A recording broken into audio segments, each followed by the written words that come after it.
If you or someone you know is struggling with suicidal thoughts, call 988 on your phone and be put through and connected to trained counselors who will lend an ear, provide support, and link you to local resources as necessary. Alternatively, visit 988lifeline.org for helpful links and additional information. Please don't struggle in silence. You are not alone.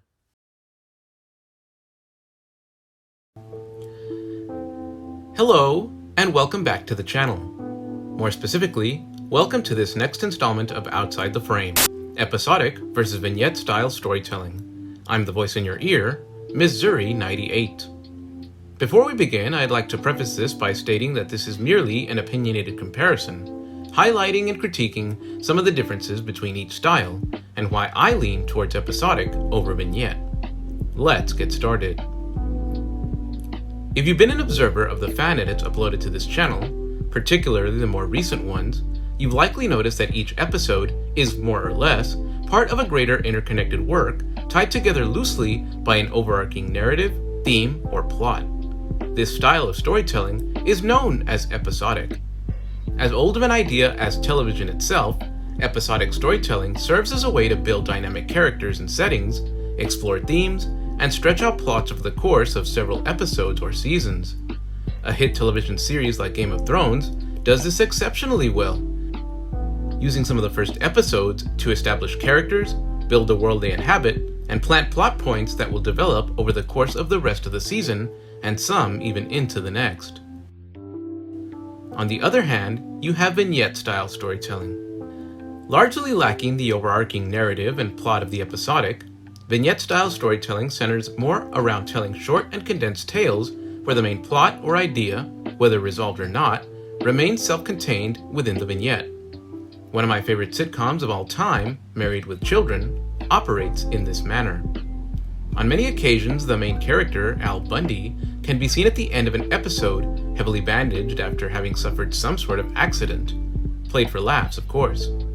In the next episode, he's again upright and complaining about having to sell women's shoes, with the consequences of the previous episode completely gone. With a few exceptions, you can pluck almost any episode out of any season and not have to concern yourself with whether or not plot points from previous episodes will come into play. Given the descriptions provided, it should be clear by now that there are distinct differences, but which style has the edge? The answer to that is purely dependent upon the content creator and what their endgame is. In other words, there's no right or wrong answer. So let me give you mine, by delving a little deeper into what plays into my decision to go episodic, while comparing it to the contrasting style of the original undiluted content. When assembling an episodic arc, it's important to plant plot points that won't necessarily be resolved right away. Take, for example, Compounds and Antidotes. The series boasts 3 episodes, and there are still loose ends at the end of the last episode. Loose ends that continue to reverberate as the series continues. Antidotes for the Renegade compound need to be distributed. Poison Ivy and Renegade remain at large, and the Crimson Shadow's fate remains shrouded in mystery. A mystery that is steadily revealing itself one piece at a time. These sort of ambiguous endings keep narrative threads open for further development, allowing me to squeeze as much as I can from an existing idea before ending it and scratching at my head till it bleeds out a new one. Contrastingly, vignettes operate less harmoniously and more abruptly, chopping off narrative and plot towards the end of an episode, and in the case of Bat Tracy, sometimes even sooner than that. If you've ever indulged in an undiluted episode of Tracy Jordan's content, you'll notice how she operates very similarly to Married with Children, expertly adapting vignette-style storytelling to her titular character, Bat Tracy. With a couple of exceptions, the typical Bat Tracy adventure begins and ends in the span of one episode, regardless of the character's status at the end. Bat Tracy can be bound, incapacitated, and beaten beyond all hope, with her audience left to wonder if this is curtains for the heroine, only to come back to a new episode with the threat dissolved and all of the stakes erased, Bat Tracy upright and ready to face the next threat. The 1960s Adam West adaptation, of which this parody is very loosely based on, used cliffhangers all the time, but they'd always come back to answer the questions. Was Tracy Jordan's Barbara mentally scarred after being defeated? We don't know. Is the threat from her last entanglement still out there? We don't know that either. In one episode, Poison Ivy spoke of world domination plans. Whatever happened to those? Operating with a reset button essentially absolves the writer of any accountability going forward and lowers the standard of writing substantially, regardless of its impracticality in the grand scheme of things. Which is to say, there is no grand scheme of things. Sure, Bat Tracy and her enemies have always been their tried and true selves, but their stories do not extend beyond the confines of any particular episode. Everything that was and will be is exposited as quickly and cheaply as possible, and then stonewalled by Bat Tracy's sudden ineptitudes and her adversaries' sultry motivations. As an indulger of the content, I'm not complaining, but from a writing standpoint of which this segment is mainly focused, it's clear they need work. But hey, writing is hard, so it makes sense she would opt for telling her stories as vignettes. While some of her plots do have the potential to be episodic, there appears to be no desire to extend those ideas beyond that of the current project. A testament to how well she knows her audience. Most are happy to watch the plot fall by the wayside in favor of a sultry exchange that advances nothing. Plus, working with a blank slate at the top of each episode is much easier to do than trying to tie past episodes with a connecting plot or theme. Ain't nobody got time for that. Except I do, and here's why. There's no question that the marketability for the original content is purely based on the allure of Bat Tracy, and while the same is true of these fan edits, I cannot solely rely on that allure to produce them. It cannot be stressed enough that this channel, and the subject matter of which this subsequent content finds itself interlinked, exists on a platform that has a disdain for anything overtly sexual.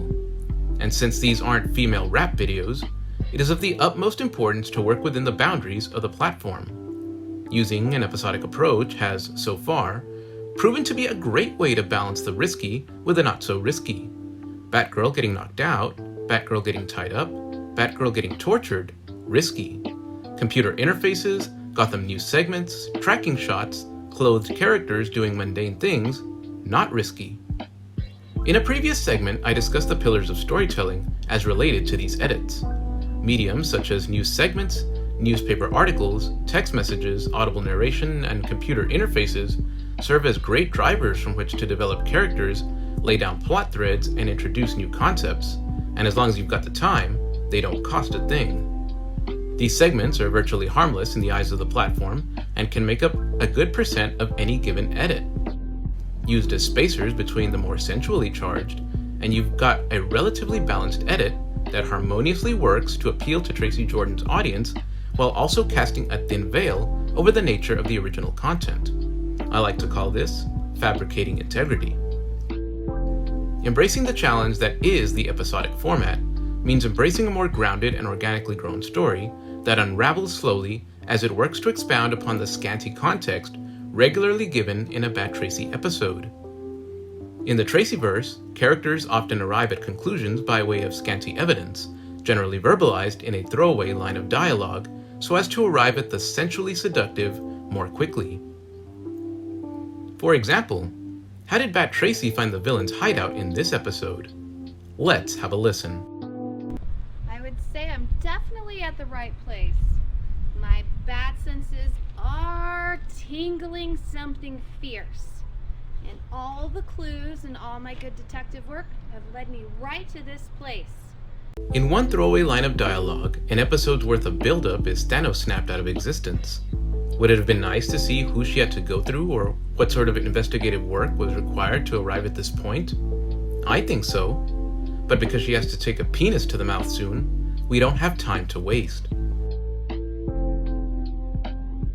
To conclude, while the vignette style of storytelling works best for Tracy Jordan because she can cheaply fast-track her way to what her audience demands, omitting detrimental details and failing to flesh out plot points that you introduce is unapologetically lazy writing, even if the endgame is just to pump out superheroine wank fodder to sell to people like me. To have a reset button at your disposal, able to wipe the slate clean and absolve you of any accountability for questions left unrequited is awesome, because keeping track of plot lines and the characters in them is hard. At the end of the day, because I'm not dependent on the tributes of what is presumably a largely male audience, I don't have to be subservient to their demands. If my plot lines are as tangled as a pair of corded earbuds stuck in a sweaty pocket, I embrace the challenge of sorting them out episodically in a slow and meaningful way, investing in the nuances, so that when there is a punch thrown, when there is an aha moment, it feels earned, not cheaply rushed into simply for the sake of the sensual.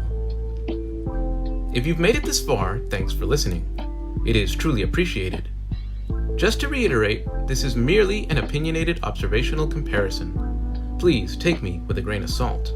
And please, enjoy these fan edits while you can, because there's no telling what the future holds for them or this channel. This is Missouri 98, wishing you well.